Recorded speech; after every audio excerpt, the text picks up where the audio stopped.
예배 가운데 주시는 하나님의 말씀은 사도행전 18장 24절에서 26절까지의 말씀입니다. 그런데 알렉산드리아 태생으로 아볼로라는 유대 사람이 에베소에 왔다. 그는 말을 잘하고 성경에 능통한 사람이었다. 그는 이미 주님의 도를 배워서 알고 있었고 예수에 관한 일을 열심히 말하고 정확하게 가르쳤다. 그렇지만 그는 요한의 세례밖에 알지 못하였다. 그가 회당에서 담대하게 말하기를 시작하니 브리스길라와 아굴라가 그의 말을 듣고서 따로 그를 데려다가 하나님의 도를 더 자세하게 설명하여 주었다. 아멘. 시편 90편 10절에는 우리가 잘 아는 말씀이 기록되어 있습니다. 우리의 연수가 70이요 강건하면 80이라도 라고 표현했습니다. 성경의 인생이 70이요 80이다 라고 얘기한 건 어떤 걸까요? 70에 가깝다는 말일까요? 80에 가깝다는 말일까요? 아니, 그게 아니고요. 그 이야기를 하게 한 게 아니고요. 빠르게 지난다는 이야기를 하고 있는 겁니다. 마치 날아가는 것 같다고 얘기를 합니다. 그러니 그 빠르게 지난 것, 지난 시간은 빠를 수밖에 없고 지난 시간은 날아갈 수밖에 없는데 지혜롭게 살라는 거예요. 앞을 모르고 뒤를 모르지만 한 가지 할 수 있는 거, 우리는 오늘을 살아간다는 거예요. 그리고 앞으로 계속 살아갈 거라는 거예요. 그래서 성경은 우리가 시간을 느리지도 줄이지도 못하고 알지도 예측하지도 못하지만 오늘을 살 때 지혜롭게 살라고 70을 헤아리든 80을 헤아리든 그렇게 말씀하십니다. 그 말씀을 통해서 우리가 오늘 하나님의 우리를 향한 뜻을 듣기를 원합니다. 특별히 오늘은 브리스길라와 아굴라라는 부부 이야기를 통해서 우리가 그러면 살아가는 일들을 앞도 모르고 언제까지인지도 우리는 모르고 어떻게 사는 것이 지혜인지 살아도 어려운 우리 하루하루를 어떻게 살아야 될지를 말씀을 통해서 듣기를 원합니다. 첫 번째 우리가 기억해야 되고 품어야 될 말씀이 있습니다. 그것은 인생은 여정이라는 겁니다. 오늘 하루에 끝나지 않는다는 겁니다. 인생이 여정이라고 하면 믿음을 가진 사람은 인생은 순례이어야 합니다. 뭐라고요? 순례. 숨바꼭질할 때 찾는 순례 말고요. 믿음으로 살아가는 여행을 뭐라고 그래요? 순례라고 하잖아요. 그것처럼 우리 하루하루가 믿음으로 살아가는 순례여야 합니다. 비즈니스 트립은 뭘 하러 가는 여행이에요? 일하러 가는 여행이잖아요. 그러니까 비즈니스 트립은 가서 뭘 해야 돼요? 일을 잘하고 오는 게 중요해요. 그게 비즈니스 트립이에요. 관광은요, 휴가는요, 가서 보고 쉬러 가는 거예요. 가서 그럼 뭘 잘하면 좋은 여행이 돼요? 볼 거를 보고 쉴 거를 쉬고 오는 게 관광이고 휴가예요. 반대로 누구를 만나러 여행을 하면 그 사람을 찾아야 하고 찾아서 만나서 같이 일하거나 나눔이 있어야 돼요. 어려운 곳은 도망하는 여행을 할 수도 있어요. 전쟁도 많이 일어나고 어려움이라. 도망하는 사람들의 목적은 어디예요? 여기로부터 멀리 가는 게 목적이에요. 믿음으로 하는 여행은 어떤 걸까요? 우리가 인생이 여정이라고 하면 믿음으로 걷는 여행은, 믿음으로 살아가는 여행은 그 목적이 하나님과 함께 살아가는 거예요. 믿음, 하나님이 부르심을 믿고 믿음으로 걸어서 어떤 사람이요? 더 잘 믿는 사람이 되는 게 우리의 여정의 목적이에요. 거기서 어떤 일을 만나고 어떤 사람들을 대할 때 그곳에 함께 하시는 하나님을 같이 찾는 것이 순례예요. 내가 어려울 수도 있어요. 힘들 수도 있어요. 성공한 일이 더 많으십니까? 실패한 일이 더 많으십니까? 기쁨을 얻었던 일이 더 많으십니까? 속상했던 일이 더 많으십니까? 근데 그곳에 계셔서 우리와 함께 일하시고 우리를 구원하시기도 하고 평안케도 하시고 위로도 하시고 힘도 주고 때로는 고난도 겪게 하시고 야단도 치시는 그 하나님과 함께 살아가는 것이 믿는 사람이 살아가는 여정입니다. 하나님께서 우리에게 헤아리라, 나를 헤아리라, 지혜로 살으라고 하는 말씀은 우리가 순례자라는 사실들을 기억하고 살아가라는 말씀이세요. 우리는 순례자이기 때문에 하나님과 함께 여행하고 하나님과 함께 보고 겪고, 그리고 우리는 하나님 만날 때까지 그렇게 살아갈 겁니다. 우리 인생은요, 힘들라고 사는 사람들이 아니에요. 우리 인생은요, 유혹받으라고 사는 사람이 아니에요. 오늘 짐이 많은데 그 짐 때문에 주저앉으라고 사는 삶이 아니에요. 우리 인생은 하나님과 함께 오늘을 걸어가는 겁니다. 거기 계신 하나님, 힘들면 힘든 대로 계신 하나님, 바쁘면 바쁜 대로 계신 하나님, 그리고 이렇게 믿어서 내가 믿음으로 주님 따라가는 하나님. 그러니까 믿음을 중간에 잊어버리거나 약해지거나 딴짓을 하면 그 길에서 벗어나니까 우리가 힘들 수밖에 없죠. 천천히 갈 수밖에 없죠. 성경은 우리에게 말씀합니다. 인생은 여정인데 그 여정은 순례의 길이어야 된다고요. 보실까요? 아브라함이요. 아브라함을 사건 보면 아브라함은 그렇게 멋진 사람은 아니에요. 아브라함은 속여서 자기 아내 덕에 목숨을 구제하려고도 했던 적이 있어요. 인내하지 못해서 하나님의 약속을 기다리지 못해서 둘째 부인을 봐서 아들을 낳기도 했어요. 아브라함은 믿음이 없어서 실패한 적도 있었어요. 그런데 그게 여정이 되었어요. 때로는 실패하고 때로는 넘어지고 쉽지 않았지만 하나님이 부르신 부르심이 있었어요. 믿음의 조상이 될 거라는 거예요. 아들이 없는데 어떻게 믿음의 조상이? 그 하나 준 아들 하나님이 바치려는데 어떻게 믿음의 조상이 돼요?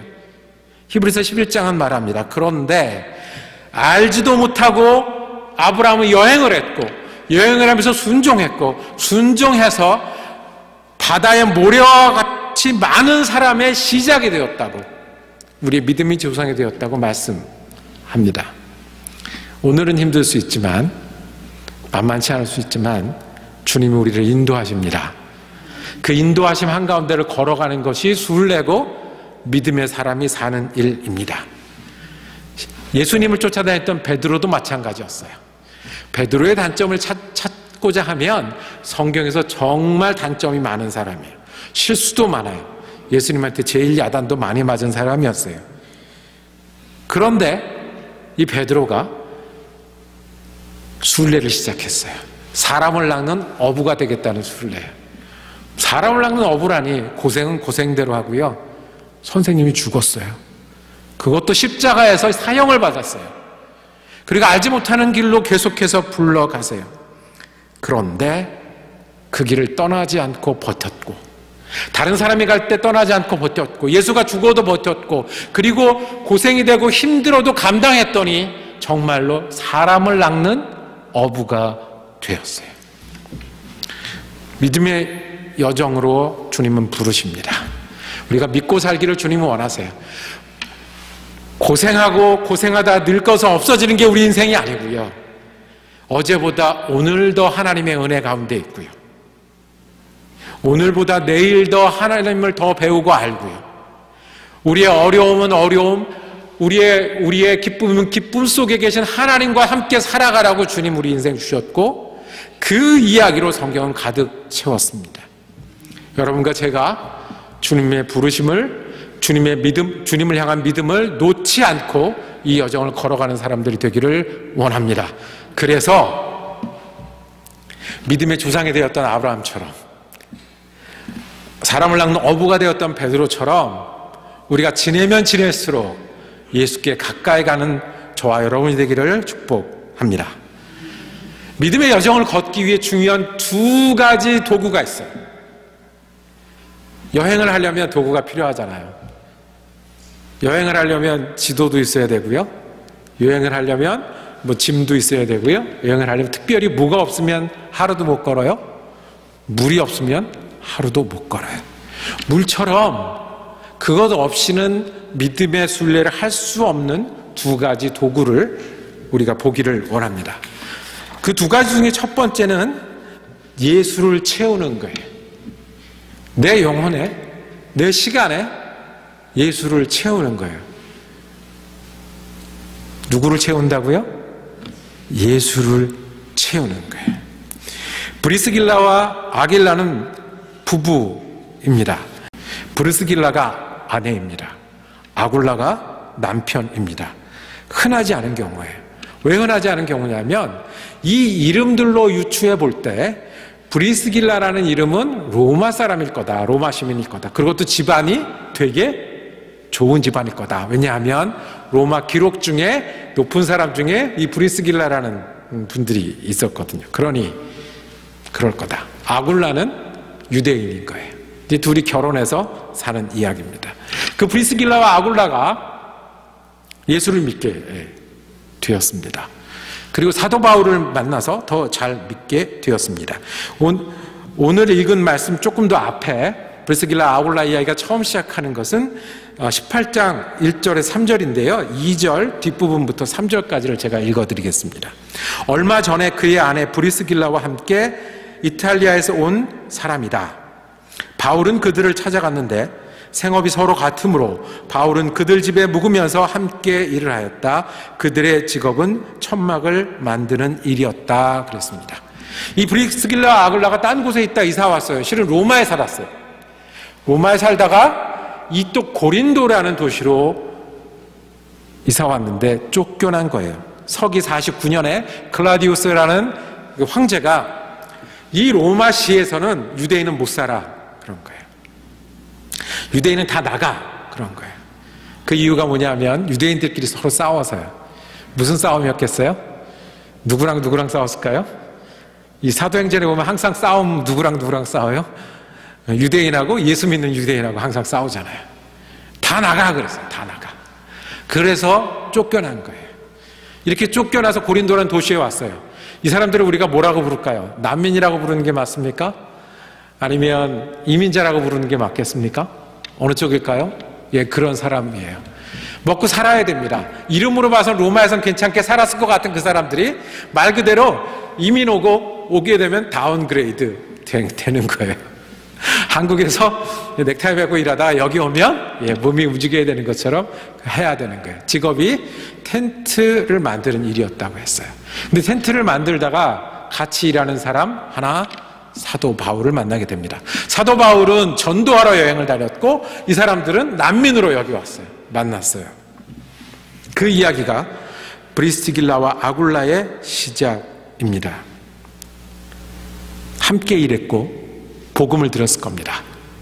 고린도에서 1년 6개월을 있었습니다. 그 전에 사도 바울은 다른 곳에서는 금방 옮겼어요. 근데 어디서만? 고린도에서만 오래 있기 시작을 했어요. 배우고 경험했을 거라고요.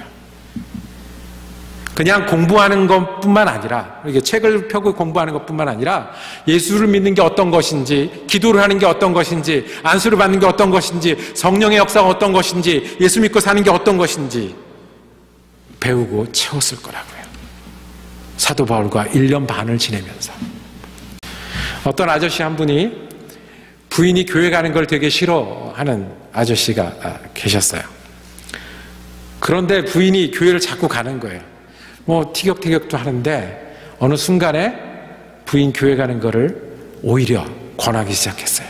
그래서 자기도 조금씩 나가보기 시작했어요. 어떻게 해요? 부인이 교회를 갔다 오면 착해지는 거예요. 부인이 마음이 힘든데, 갱년기를 지나면서 마음이 힘들고 속상한 일이 많은데 가서 위로를 얻더라는 거예요. 거기서 만난 사람들하고 이야기하면서 마음이 힘을 얻더라는 거예요. 처음에는 반대하고 알 수 없는 이야기를 하고 알 수 없는 노래를 부르는 그런 것을 반대했었는데 괜찮은 곳이다라는 걸 알기 시작한 거예요. 그리고 자기도 움직이기 시작했어요. 1년 반을 브리스길라와 아굴라는 여행자처럼 지내던 그 사람들이 사도 바울과 지내기 시작을 했어요. 당연히 고린도 교회인이 되었겠죠. 함께 일하기 시작을 했어요. 예수님 말씀하셨어요. 누구든지 내게로 와서 마셔라. 그러면 생수의 강이 솟아나는 것과 같이 되리라고 말씀하셨어요. 그렇게 1년 6개월을 지내고 이 사람들이 달라졌어요.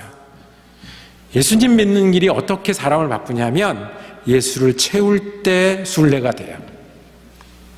그저 믿는 사람이다라고 인구 센서스에 동그라미 치는 것만으로 우리가 순례를 할 수는 없어요.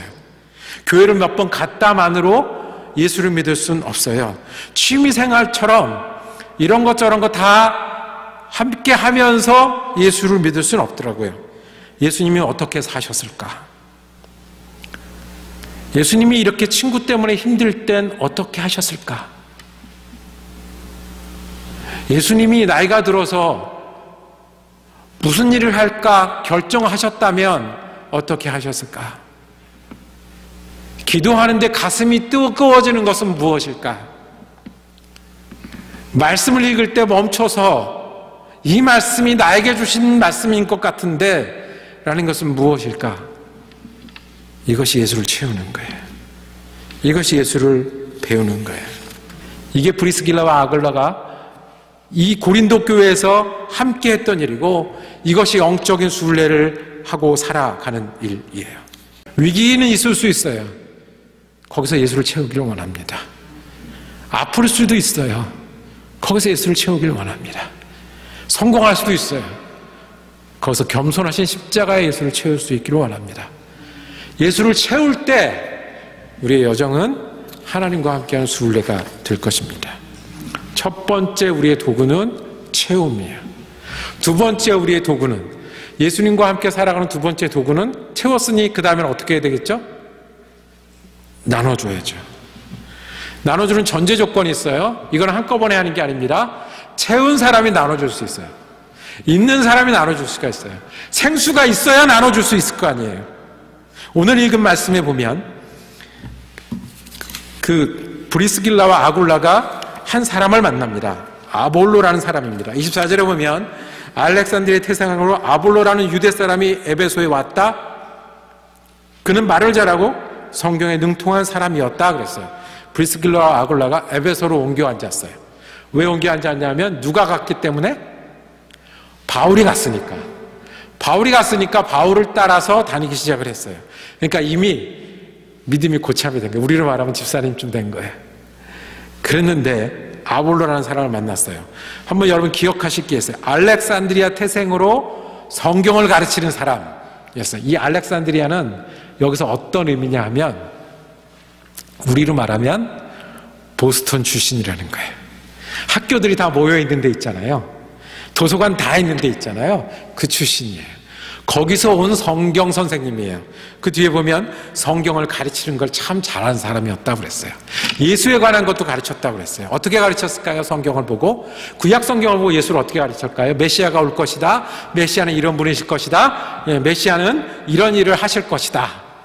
그렇게 가르친 거예요. 예수를 말하고는 있는데 거기까지인 거예요. 세례 요한이 말하던 것까지만 말한 거예요.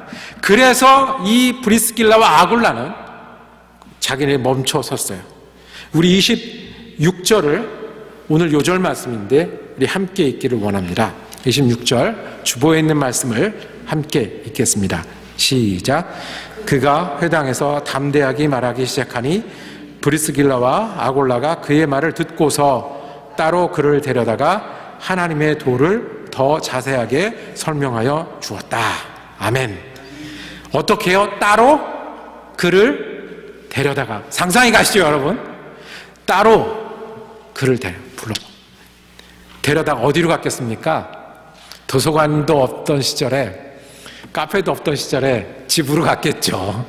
집으로 가서 그 다음에 어떻게 해요? 하나님의 도. 성경 선생님한테 가르쳐줄 하나님의 도가 뭐가 있었겠어요? 예수가 그리스도다. 예수가 십자가에 달려 죽으신 그 메시아다. 십자가에 달려 죽어서 우리를 구원하셨다. 너는 어린 양에 대해서 얘기하지 그 어린 양이 누구? 예수다. 너는 피로 용서받았다고 얘기하지 그 피가 예수의 피다. 하나님이 어느 날인가 우리를 구원하신다고 가르쳤지 그 날이 부활의 날이다라고 가르쳐 주는 거예요. 생수가 안에 있는 사람들은 생수를 나눌 수 있어요. 어떻게 해요? 따로 데려다가 생수를 전하는 일이에요. 따로 데려다가. 에베소에는 사도 바울이 오랫동안 목회하다 떠났어요. 떠난 다음에 누가 있었죠? 디모데라고 하는 젊은 목사가 있었어요. 젊은 목사가 있는 이 디모데가 있는데 브리스길라와 아굴라가 뭘 했을까요? 이거 한 거예요. 따로 데려다가 하나님의 도를 가르치는 일을 계속 한 거예요. 나중에 이 브리스길라와 아굴라는 로마에 가게 됩니다. 로마에 가서 무엇을 했을까요? 브리스길라와 아굴라의 집은 어디에 가든지 교회였어요. 그때는 건물이 없었잖아요. 그때는 조심스럽게 모였어야 되잖아요. 브리스길라 아굴라의 집은 주일에는 교회고 평일에는 기도회고 여행자들이 머물러 갈 수 있는 집이 되었습니다. 이렇게 하는 일이 우리가 하나님과 살아가는 순례의 길이라는 거예요. 가장 효율성이 없는 일처럼 여겨져요. 내가 따로 데려다 가르치면 예수를 믿습니까? 몇 명이나 믿습니까? 그 사람이 아볼로처럼 나가서 전하고 변하고 선생님이 되고 가르치는 기쁨의 열매를 맺는 몇이나 되겠습니까? 그런데 참 신비한 건 우리가 나눠주는 거는 내 거가 아니잖아요.